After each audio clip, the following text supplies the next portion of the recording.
En fait, si on vit comme on doit vivre, et pour y arriver, il faut que Jésus-Christ soit toujours et en tout le premier.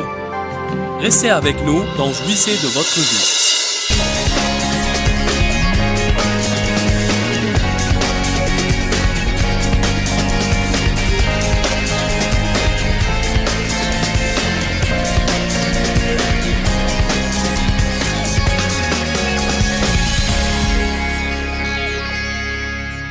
De l'importance de mettre ce qui est fondamental en premier lieu.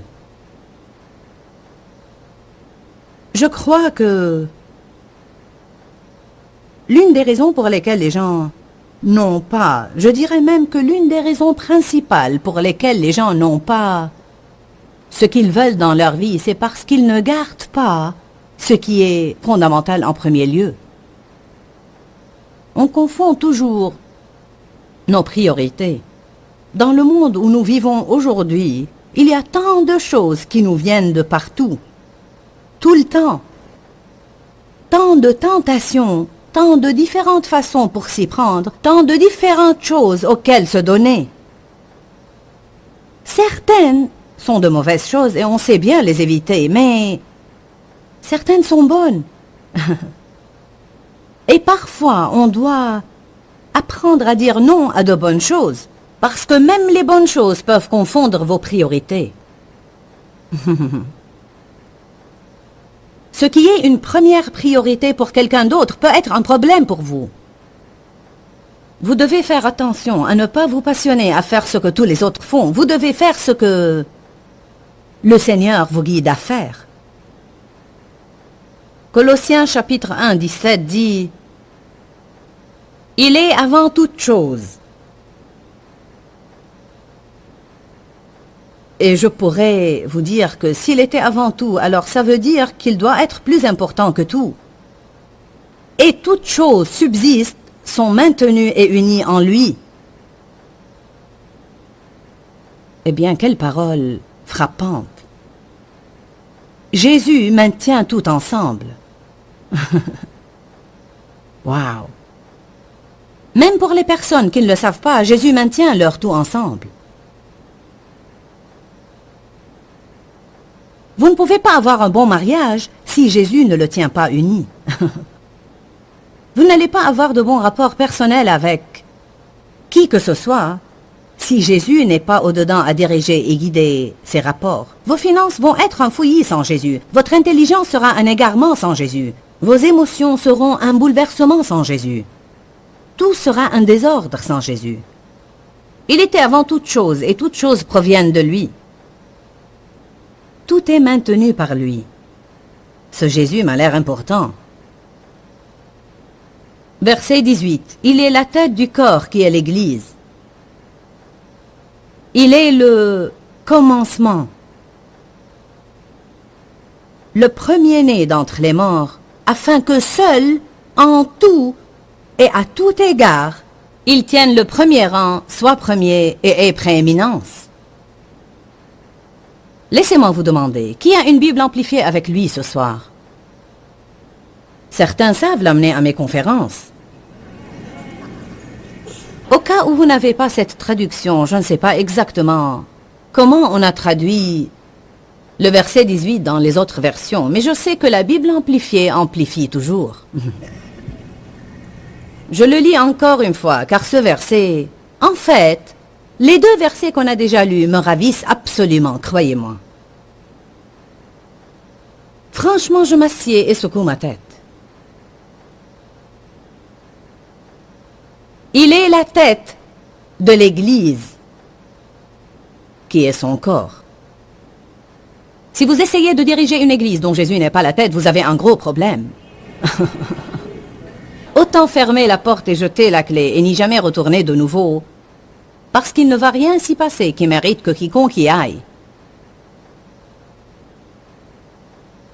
Il est la tête de l'Église. Il est le commencement, le premier-né d'entre les morts. Écoutez maintenant ceci. Afin que seul, dites seul, dites en tout, dites à tout égard, ils tiennent le premier rang, soit premier et ait prééminence. Ça veut dire que Jésus est la chose la plus importante qui soit dans ma vie. Et s'il ne l'est pas, je dois me réorganiser. En fait, Matthieu chapitre 6, verset 33 dit que si nous ne cherchons pas en premier les choses de premier rang, tout ce qui va suivre sera un problème et en désordre. Sans y tourner, le verset vous est probablement familier. Matthieu 6, 33 dit « Cherchez premièrement le royaume et la justice de Dieu. » La Bible amplifiée dit « sa manière d'être et de faire ». Chercher le royaume veut dire rechercher la manière dont Dieu veut les choses faites. Rechercher la façon dont il veut que je traite les autres. Rechercher sa manière d'agir dans mes situations et mes circonstances. Chercher ce qu'il veut que je fasse avec mon argent. Rechercher le genre d'attitude que je devrais avoir. Et rechercher les différents divertissements dont Jésus approuverait. Votre vie ne va pas être bénie si vous gardez Dieu dans cette boîte du dimanche matin et vous le laissez sortir pour 45 minutes ou 1 heure le dimanche, et puis vous le remettez dans votre boîte religieuse du dimanche, et vous vous comportez le reste de la semaine comme n'importe qui. On est dans le monde, mais aussi longtemps qu'on est dans ce monde, on doit résister à la tentation de devenir comme le monde. C'est un combat quotidien. L'Église aujourd'hui est pleine de croyants charnels et mondains. Et ça, frères et sœurs, c'est notre problème. Voilà pourquoi aujourd'hui on ne touche pas le monde de la manière dont on doit toucher le monde. En fait, si on vit comme on doit vivre, et pour y arriver, il faut que Jésus-Christ soit toujours et en tout le premier. S'il a en tout la première place, c'est alors qu'on vit vraiment comme on le doit. Et si on vit tous vraiment comme on le doit, alors le monde serait différent de ce qu'il est maintenant.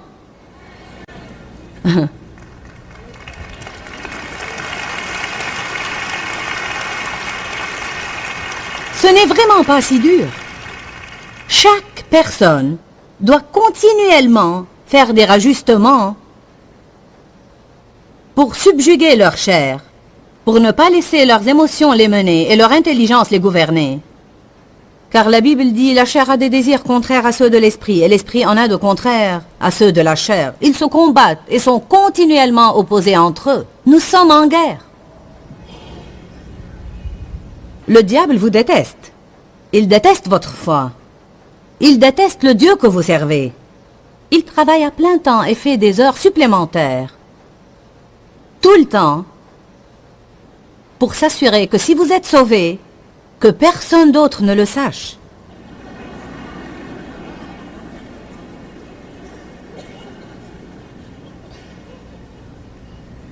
Personnellement, je n'apprécie pas beaucoup de films qui sortent de nos jours. Mais puis-je vous dire quelque chose? Je ne pense pas que l'industrie du cinéma pourrait survivre si les chrétiens n'allaient pas voir les cochonneries qu'ils proposent.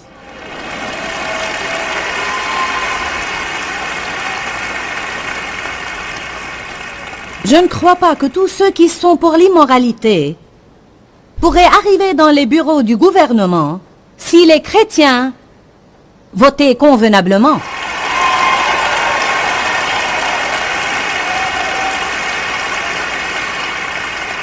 En fait, je me soucie très peu de quel parti l'on peut être. Ce que je veux savoir, c'est, croyez-vous ce que vous devez croire pour que votre pays survive et soit ce que Dieu veut qu'il soit?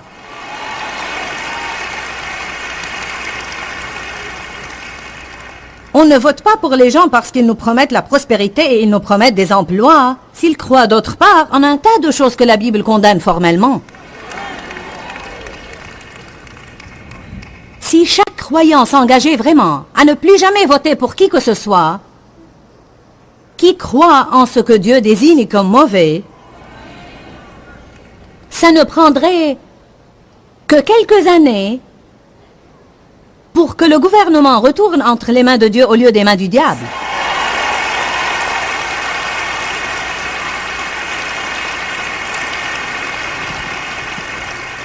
Écoutez maintenant, chacun de nous a cette responsabilité. On va tous se tenir un jour devant Dieu et il va nous demander de lui rendre compte des choses qu'on a faites et pourquoi on les a faites.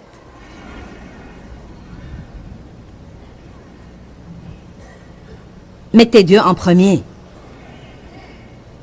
Qui de vous croit cela? Certaines de ces personnes ne pourraient pas rester à flot si tous les chrétiens cessaient de les patronner. Mais on dit, tout le monde le fait. Personne ne fait ce qui est juste. Je vous le dis, l'Église est comme un géant endormi. J'espère et je prie, au nom de Jésus, qu'avant que Dieu me prenne d'ici, je puisse voir l'Église se raviver et être ce que Dieu veut qu'elle soit. Amen.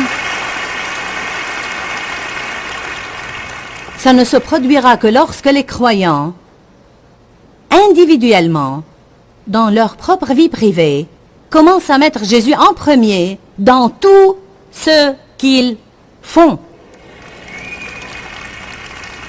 Je suis vraiment écœurée par la religion.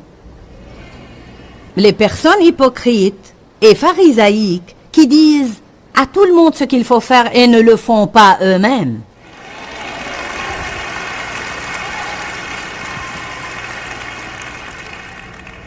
Parlons ce soir de ce qu'on met en premier dans nos vies. Faisons un petit inventaire. Pour certains, c'est l'argent. Certainement, l'argent est un problème concret.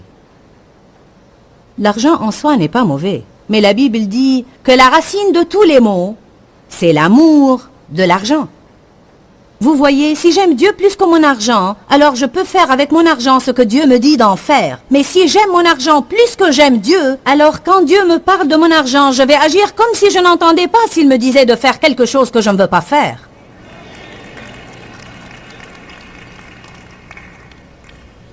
Matthieu 6, 19 dit, « Ne vous amassez pas des trésors sur la terre où ils peuvent être détruits à tout moment. » Savez-vous que le système que nous avons ici, sur Terre, n'est pas un système stable?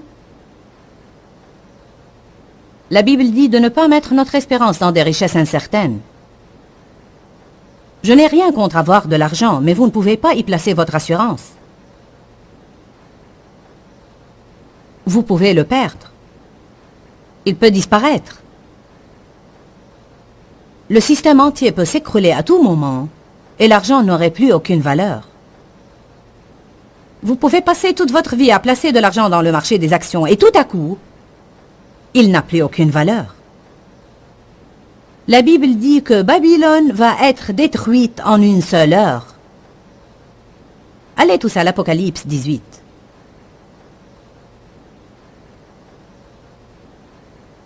Je crois que Babylone représente le système commercial de ce monde.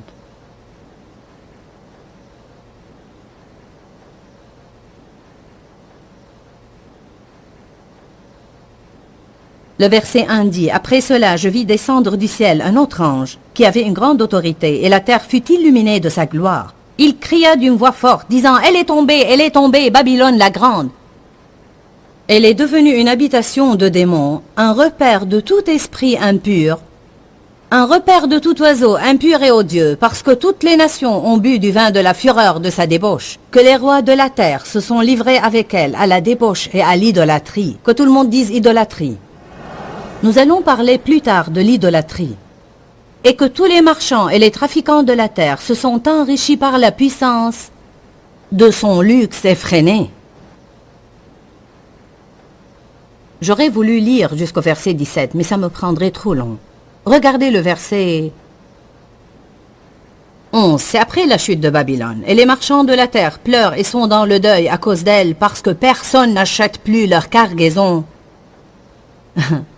Cargaison d'or, d'argent, de pierres précieuses, de perles, de fin lin, de pourpre, de soie, d'écarlate, de toute espèce de bois, de senteur, de toute espèce d'objet d'ivoire, de toute espèce d'objet en bois très précieux, en airain. Et il continue à énumérer des choses et d'autres et d'autres. Verset 15. Les marchands de ces choses qui se sont enrichis par elles se tiendront éloignés dans la crainte de son tourment. Ils pleureront et seront dans le deuil et diront malheur, malheur. La grande ville, qui était vêtue de fin lin, de pourpre et d'écarlate, et parée d'or, de pierres précieuses et de perles, parce que en une seule heure, tant de richesses ont été détruites et éliminées. Je ne pense pas qu'on doit espérer dans l'argent. C'est bien d'en avoir, mais je dois l'avoir sans que ça ne me cause des ennuis. On ne peut pas être plus généreux que Dieu. Vous m'entendez? Vous ne pouvez pas être plus généreux que Dieu. Je vous le dis maintenant, plus vous donnez, plus vous devenez riche. Plus vous obéissez à Dieu, plus il va bénir vos affaires.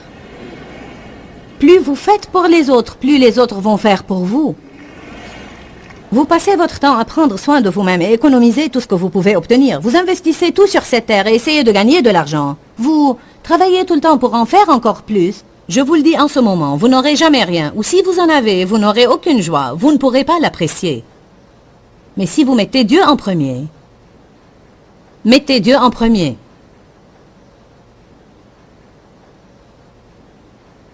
Pour d'autres, c'est l'éducation. Ils passent leur vie à essayer d'obtenir leur diplôme, puis leur maîtrise, puis leur doctorat, puis c'est autre chose, et encore autre chose, parce que c'est impressionnant d'avoir votre nom là, avec tous ces titres qui suivent.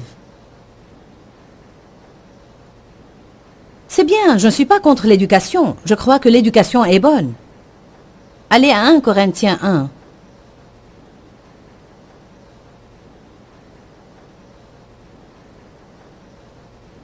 1 Corinthiens 1, 19, j'aime lire ces paroles.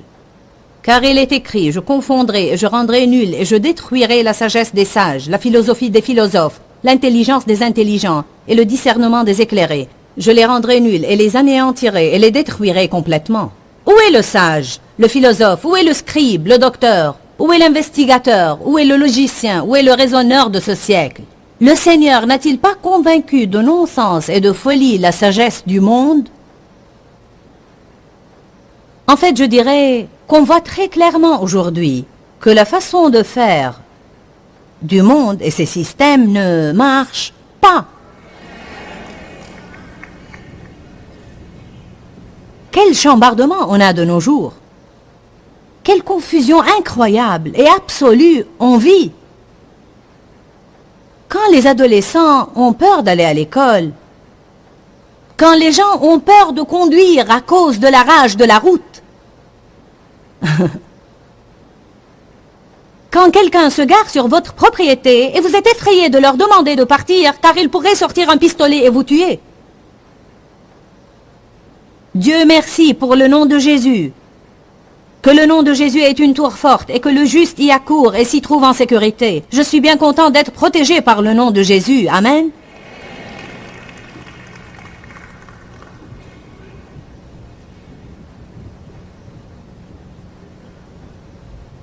La façon de faire du monde ne marche pas.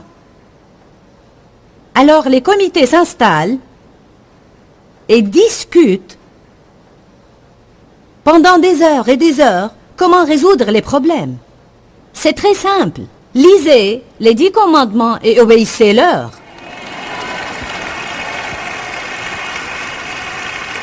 Remettez la prière dans les écoles. Donnez à nouveau des Bibles aux enfants au lieu de leur donner des préservatifs.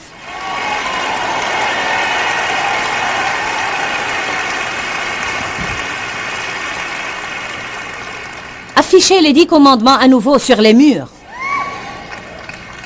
Ne racontez pas des stupidités comme « On ne peut pas mettre les 10 commandements sur les murs parce que ça pourrait influencer les gens. » J'espère bien qu'ils seront influencés par les commandements.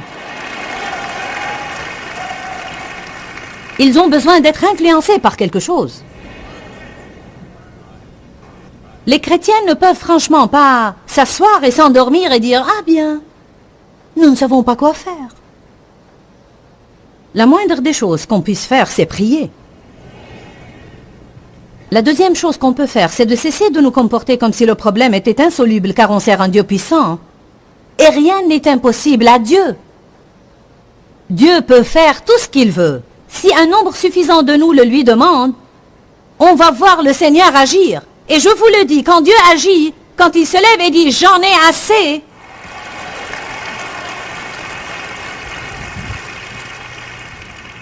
comment peut-on dire que la vie privée n'affecte pas du tout la vie publique? C'est intéressant pour moi, parce qu'avant que j'ai entendu cette affirmation, il y a des années, quand mon ministère n'allait pas trop bien, j'avais demandé à Dieu pourquoi. Il m'a dit, parce que ta vie privée a besoin de travail. Et si tu veux être ointe à la chair, tu dois vivre ta vie privée comme il faut.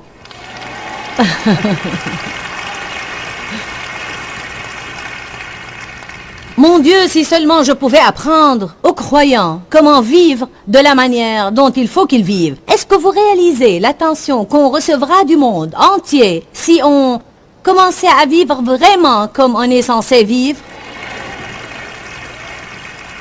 J'exhorte tout croyant qui me regarde à la télé de mettre sa vie en ordre. Mettez de l'ordre dans votre maison. Commencez à mettre Dieu en premier dans tout ce que vous faites. Mettez-le en premier dans votre conversation. Mettez-le en premier dans vos pensées. Faites qu'il soit ce à quoi vous pensez en premier le matin et en dernier la nuit. N'écoutez pas les plaisanteries malpropres du bureau juste pour faire partie du groupe.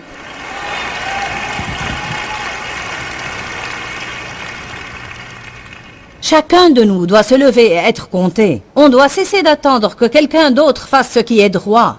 Que chacun de nous fasse seulement ce qui est droit. Amen. Je ne veux pas que le monde rie de l'Amérique. Nous sommes une grande nation. Parce que nous sommes bâtis sur des principes pieux. Nous devons sauvegarder ce que d'autres sont morts pour nous donner. Nous devons retourner à ce qui est vraiment important. Ce n'est pas l'argent. Ce n'est pas l'éducation.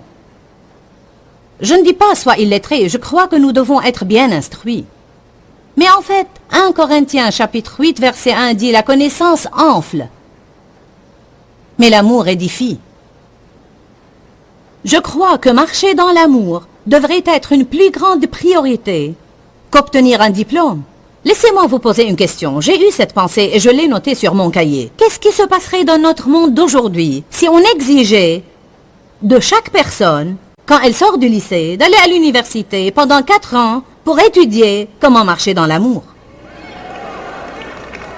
Allez maintenant, quelle sorte de monde aurait-on? Waouh, je voudrais bien vivre dans un tel monde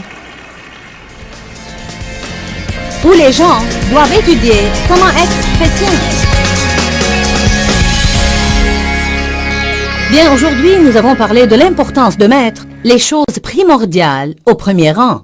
Nous avons parlé des priorités et nous savons tous comme c'est important. Pour être franche, je pense que lorsque nos vies sont en bouleversement, la majeure partie du temps, c'est parce que nous ne gardons pas les choses essentiel au premier rang dans notre vie. Savez-vous que c'est facile de mettre au premier rang quelque chose qui n'a vraiment aucune importance? C'est très facile. Et donc, une des choses que nous devons faire régulièrement est d'examiner nos priorités. Dis-leur que je les aime. Dans ce livret, Joyce Meyer donne une révélation de l'amour de Dieu pour nous. Pour obtenir ce livret gratuitement, écrivez-nous à Joyce Meyer, boîte postale 40095-6300 Larnaca, Chypre. Ou bien visitez notre site web www.joycemeyer.org/fr.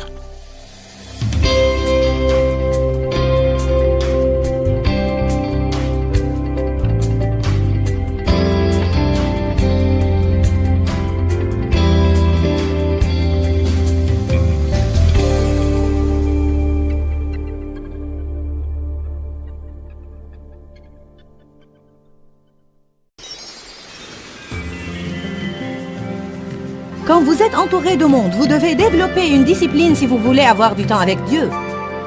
Et ce temps doit devenir une priorité. Car vous recevrez un coup de fil, on vous engagera dans une conversation et ça va vous distraire. Restez avec nous dans Jouissez de votre vie.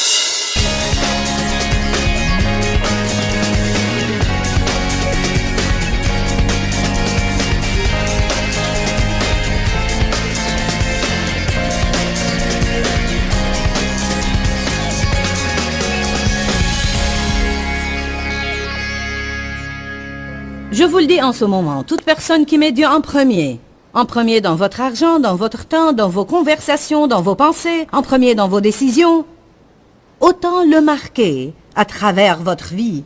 Succès phénoménal, gigantesque. Le diable va devoir sortir de votre chemin et vous laisser seul. Quand vous mettez Dieu au premier rang, la puissance de Dieu se manifeste dans votre vie et aucun démon en enfer ni aucune personne sur terre ne peut vous empêcher d'avoir ce que Dieu veut vous donner.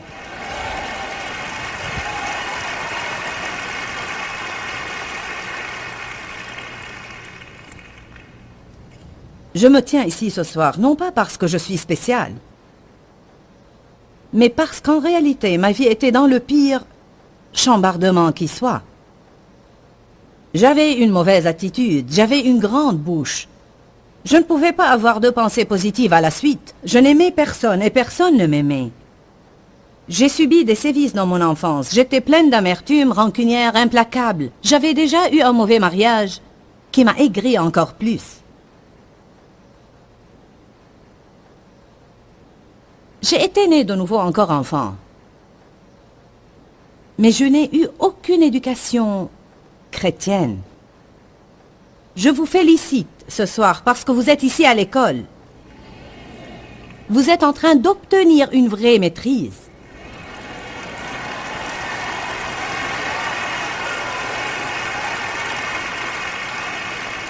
Ici encore, ceux qui regardent la télé ou là dans l'audience, si vous avez une bonne éducation, croyez-moi, je n'essaye pas du tout de vous offenser. Je pense que c'est merveilleux. De temps à autre, je souhaite savoir et comprendre plus que je ne sais et comprends. Je sens que je dois également vous dire que ça ne vous rend pas meilleur que qui que ce soit. Dieu peut oindre quelqu'un pour accomplir quelque chose d'encore plus grand que ce que vous avez appris à l'école. Votre assurance doit encore être en Dieu. Il doit toujours être en premier dans votre vie. Sans lui, vous n'êtes rien, et sans lui, vous ne pouvez rien faire. Soyez éduqués, mais n'y placez pas votre assurance. Certains sont si futés qu'ils ne peuvent pas croire en Jésus. Ils sont tellement intellectuels qu'ils ne peuvent pas croire la simplicité de l'Évangile, parce que pour eux, elle n'est pas censée. Jésus m'aime, et je le sais, parce que la Bible me l'a dit. La personne vraiment futée dit « Oh, quel boniment, quelle sottise !» La personne qui est comme un enfant dit « Oui, je le crois !»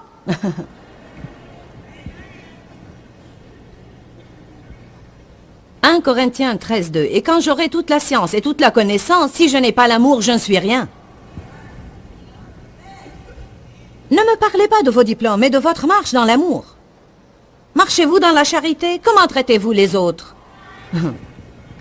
Que faites-vous pour votre prochain? Comment parlez-vous aux gens et comment parlez-vous d'eux? Êtes-vous patient, humble, aimant, plein de bonté, de bienveillance et de douceur?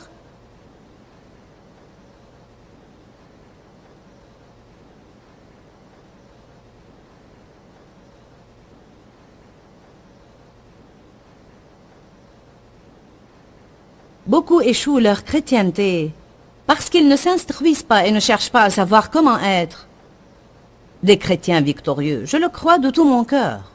Il y en a beaucoup dans cette ville ce soir, à qui Dieu a parlé dans leur cœur d'être ici.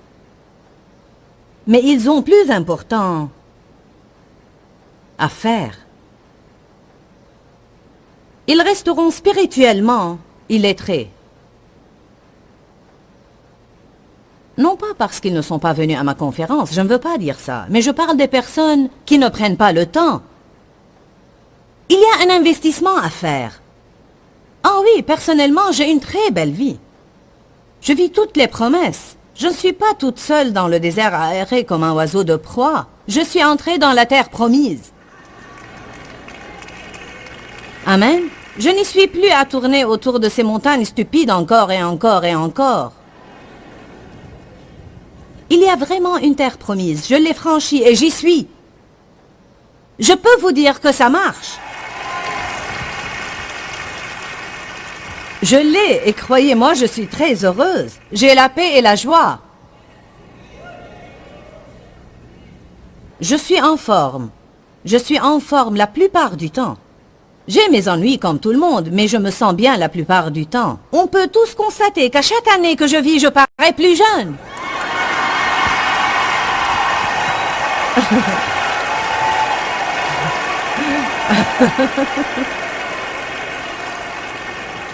Hey!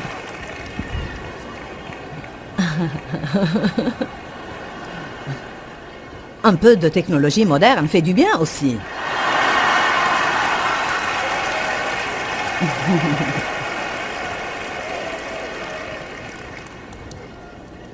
Loué soit Dieu.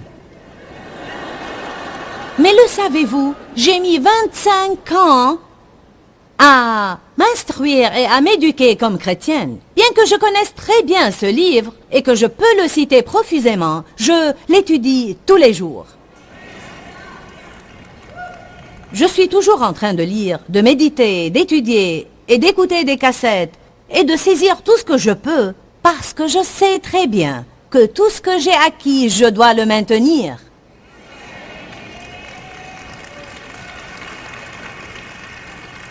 Vous ne pouvez pas croire que vous êtes arrivé et vous permettre de vous assoupir. Et gravir les échelons de l'entreprise vers le succès, c'est ce qui est au premier rang pour beaucoup. Certains graviront tous les échelons pour découvrir que leur échelle est appuyée contre le mauvais bâtiment.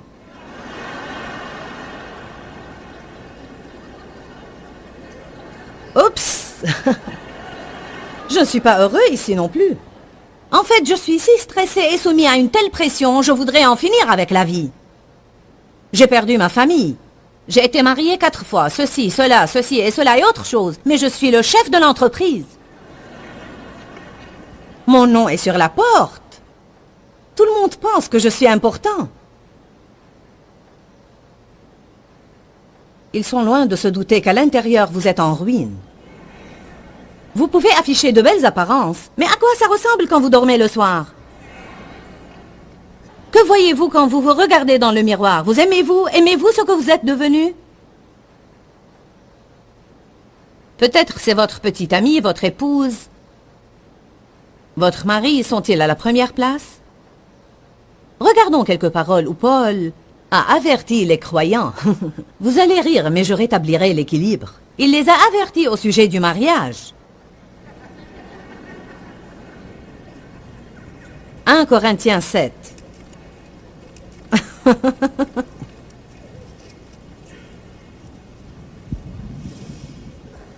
Évidemment que je suis pour le mariage. Ça fait 34 ans que je suis mariée. Donnez-moi un peu de temps pour rétablir l'équilibre ici. Paul essayait de dire quelque chose. Il essayait de dire aux célibataires, si vous avez le don du célibat, ne vous en inquiétez pas parce que ceux qui se marient ont toutes ces autres choses dont ils doivent s'occuper. Vous ne pourrez pas vous donner strictement au Seigneur. Ce sera plus difficile pour vous de garder vos priorités en ordre et maintenir Dieu au premier rang. Quand vous avez à prendre soin de 4 ou 5 gosses et d'un mari ou d'une femme, vous avez effectivement un tas de choses qui pressent autour de votre temps.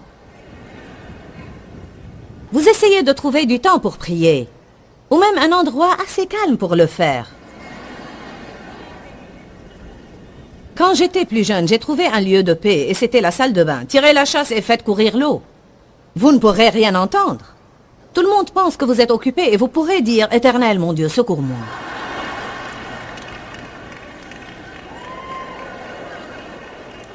Je ne crois pas pouvoir laver encore un autre tas de couches sales, Éternel, tu dois m'aider. 1 Corinthiens 7, 1 et 2. En ce qui concerne les choses dont vous m'avez écrit, je pense qu'il est bon, et par cela, je veux dire avantageux, expédient, profitable et sain. Il est bon pour l'homme de ne point toucher de femme pour cohabiter avec elle, mais de rester célibataire. Toutefois, en raison de la tentation à l'impureté et pour éviter la débauche, que chacun ait sa femme et que chaque femme ait son mari. Les versets 6 à 9. Mais je dis cela par condescendance et je vous fais une concession. Je n'en fais pas un ordre ou une règle. Ainsi Paul disait, c'est plutôt mon avis. Il continue dans le verset 7. « Je voudrais bien que tous les hommes soient comme moi, mais chacun tient de Dieu un don particulier, l'un celui-ci, l'autre celui-là. À ceux qui sont mariés et aux veuves, je dis qu'il leur est... À ceux qui ne sont pas mariés et aux veuves, je leur dis qu'il leur est bon, avantageux, expédient, profitable et sain de rester célibataires comme moi. » Versets 32 à 35.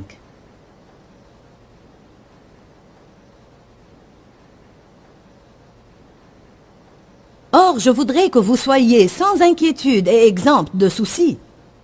Celui qui n'est pas marié a souci des choses du Seigneur, mais celui qui est marié a souci de toutes les affaires du monde et des moyens de plaire à sa femme. Et il est partagé, attiré dans des directions divergentes. Ses intérêts sont divisés et il est distrait de sa dévotion à Dieu. De même, la femme sans mari et la jeune fille ont souci des affaires du Seigneur. Elle cherche à être consacrée, séparée et sainte de corps et d'esprit. Mais la femme mariée a souci des affaires du monde, des moyens de plaire à son mari. C'est correct de vouloir plaire à votre mari. C'est correct de prendre soin de votre femme et de passer du temps avec vos enfants. Je ne vous dis pas de ne pas vous marier, mais je trouve intéressant que Paul va à l'extrême ici jusqu'à dire « Écoutez, si vous ne pouvez pas être marié et garder Dieu en premier, alors mieux vaut ne pas se marier. »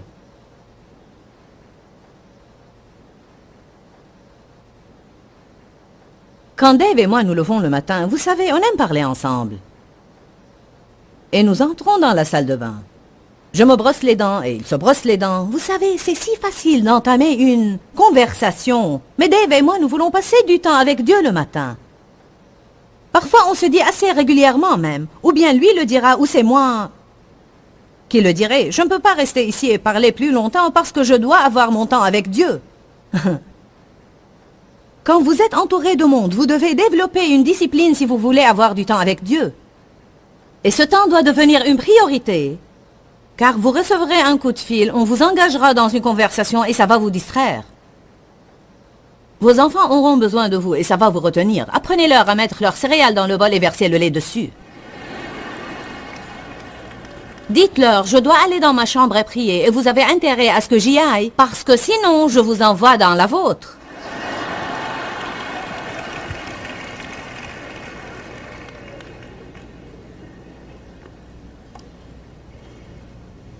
Es-tu occupé avec tes enfants tout le temps? Tu n'as pas une minute pour Dieu? Tu as tous ces enfants? Alors écoute-moi. Soudainement, un beau jour, ils seront tous grands et partis.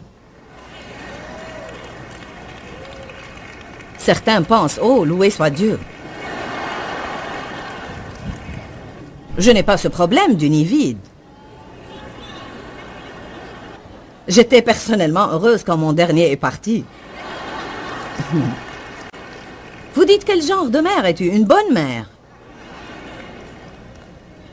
J'ai élevé mes enfants et j'ai voulu un peu de paix. Sérieusement, vous voulez vous investir dans vos enfants, mais vous ne pouvez pas vivre rien que pour eux. Parce qu'un beau jour, ils seront partis.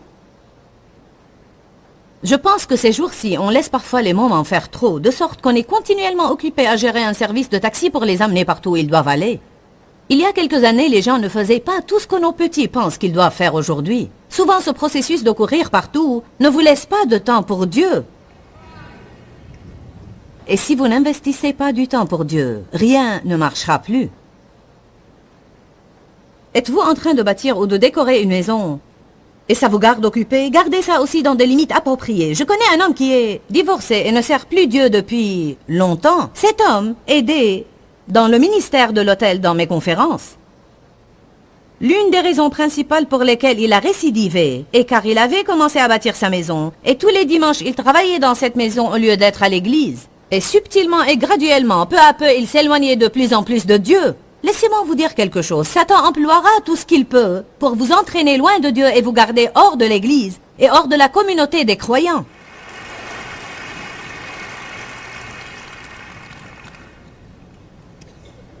Y en a-t-il ici qui reconnaissent déjà que vous avez des points qui ne sont pas en ordre? Ne laissons pas le drapeau voler à mi-main ce soir, vous comprenez? Je veux que mon message vous convainc. Allez à Matthieu 8, 21. Commençons par le verset 18. Jésus, voyant de grandes foules autour de lui, donna l'ordre de passer sur l'autre rive. Un scribe s'approcha et lui dit, « Maître, je te suivrai partout où tu iras. » Jésus lui répondit, « Les renards ont des terriers et les oiseaux du ciel ont des nids, mais le Fils de l'homme n'a pas où poser la tête. » Un autre des disciples lui dit, « Seigneur, permets-moi d'aller d'abord enterrer mon Père et m'occuper de lui jusqu'à sa mort. » Mais Jésus lui répondit, « Suis-moi et laisse les morts enterrer leurs morts. » C'est bien dit. Que de fois nous passons notre existence à poursuivre des trucs morts.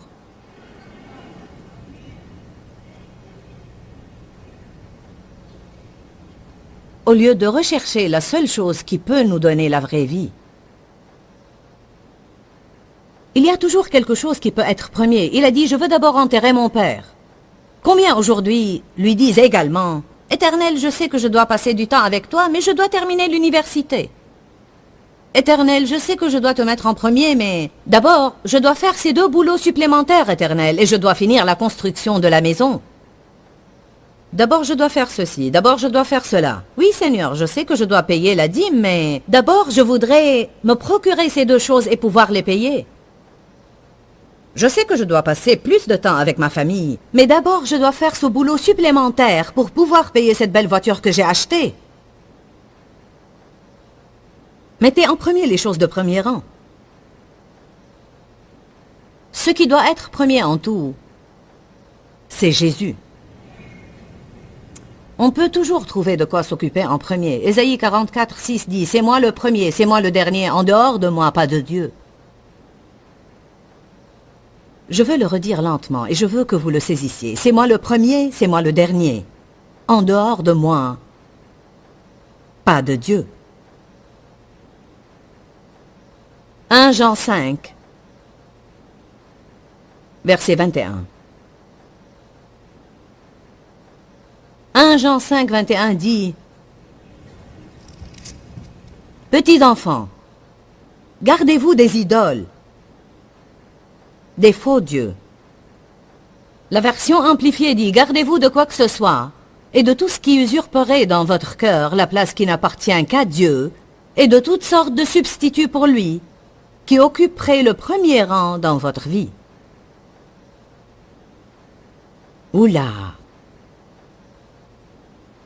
Quand j'ai lu ça, je me suis arrêtée. Je n'avais plus lu ce verset depuis longtemps et Dieu m'a mis sur le cœur de faire cette série. Il dit dans cette écriture-là, « Petits enfants, gardez-vous de tout ce qui usurperait la première place dans votre cœur. » Savez-vous que pour beaucoup dans le ministère, c'est leur ministère qui occupe le premier rang pour eux et ils n'ont plus de place pour Dieu dans tout ça.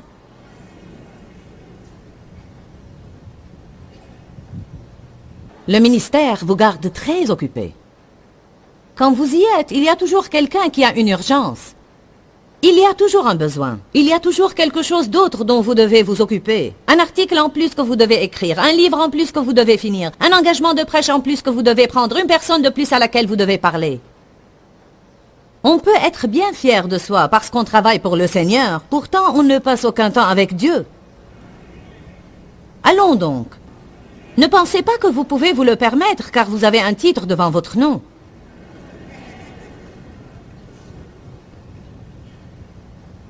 Petits enfants, gardez-vous des idoles.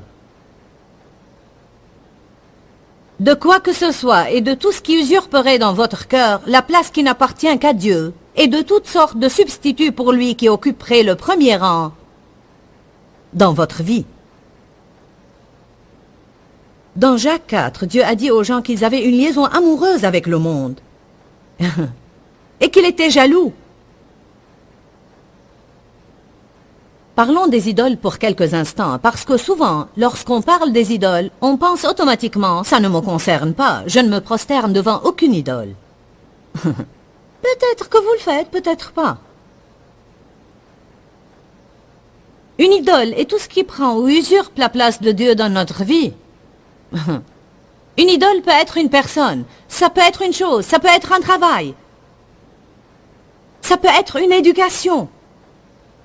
Obtenir un diplôme peut devenir une idole pour quelqu'un. Ça devient la chose la plus importante pour eux dans leur vie. Leur tout est de l'obtenir. Bien, qu'est-ce qui est important pour vous? Et évidemment, c'est un fait, l'instruction chrétienne est importante pour ceux de vous qui sont ici ce soir. Mais ça pourrait être encore plus important. Il y a des millions de personnes qui regardent à travers la télé. Quand ce programme est diffusé, peut-être que Dieu est quelque part là, bien bas sur la liste. Un bon nombre de gens veulent juste assez de Dieu pour rester hors de l'enfer, mais pas assez pour vivre dans la victoire. Jésus n'est pas un contrat d'assurance contre le feu.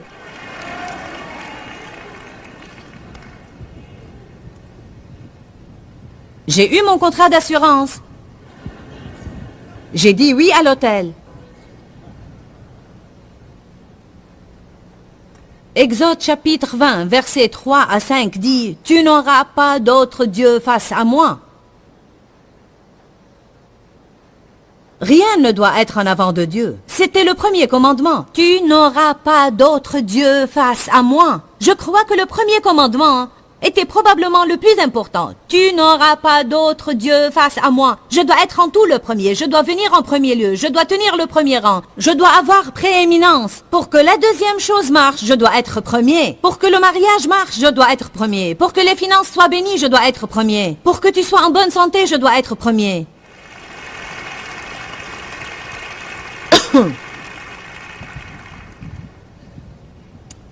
Qu'est-ce qui se produirait si chaque chrétien, tous ceux qui se nomment chrétiens, mettaient Dieu en premier?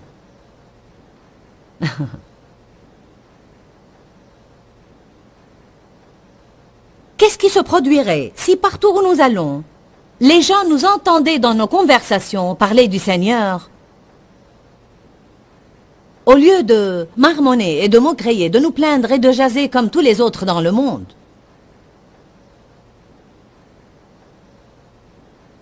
Qu'est-ce qui arriverait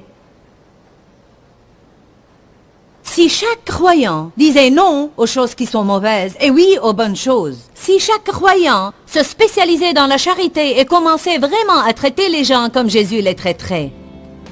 Ouhou! Ce serait merveilleux. C'est faisable. Bien, aujourd'hui, nous avons parlé de l'importance de mettre les choses primordiales au premier rang. Nous avons parlé des priorités et nous savons tous comme c'est important. Pour être franche, je pense que lorsque nos vies sont en bouleversement, la majeure partie du temps, c'est parce que nous ne gardons pas les choses essentielles au premier rang dans notre vie. Savez-vous que c'est facile de mettre au premier rang quelque chose qui n'a vraiment aucune importance? C'est très facile. Et donc, une des choses que nous devons faire régulièrement est d'examiner nos priorités. Dis-leur que je les aime. Dans ce livret, Joyce Meyer donne une révélation de l'amour de Dieu pour nous. Pour obtenir ce livret gratuitement, écrivez-nous à Joyce Meyer, boîte postale 40095-6300, Larnaca, Chypre. Ou bien visitez notre site web www.joycemeyer.org/fr.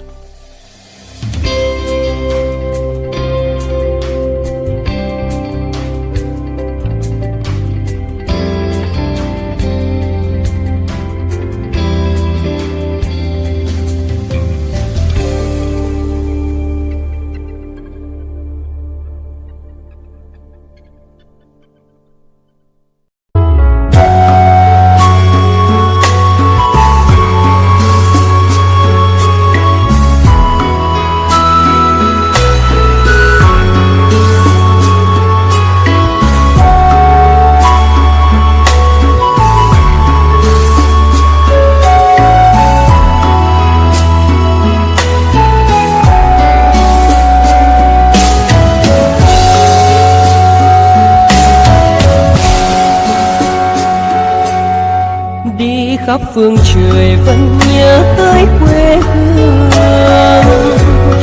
Người về đây thăm làng trù quê mẹ và làng sen quê cha, xúc động bồi hồi người rơi giọt lệ, thương mái nhà tranh thương đất mẹ nghèo.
feel like I'm losing my mind.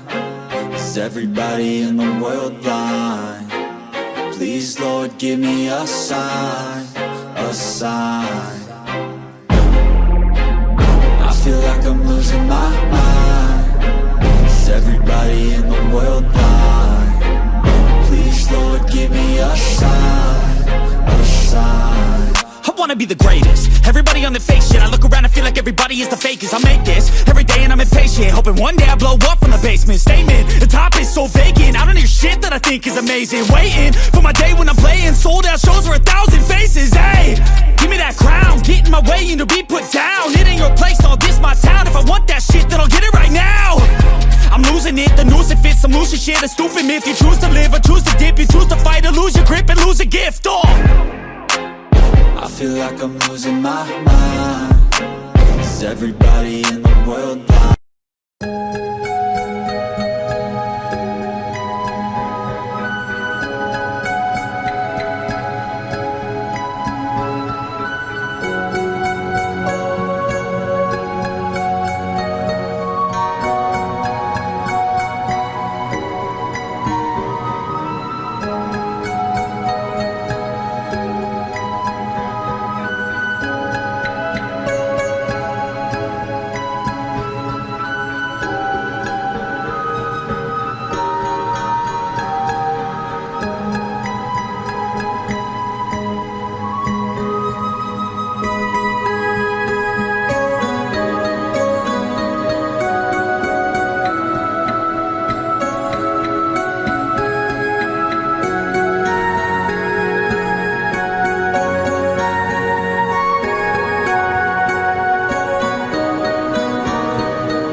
I feel like I'm losing my mind.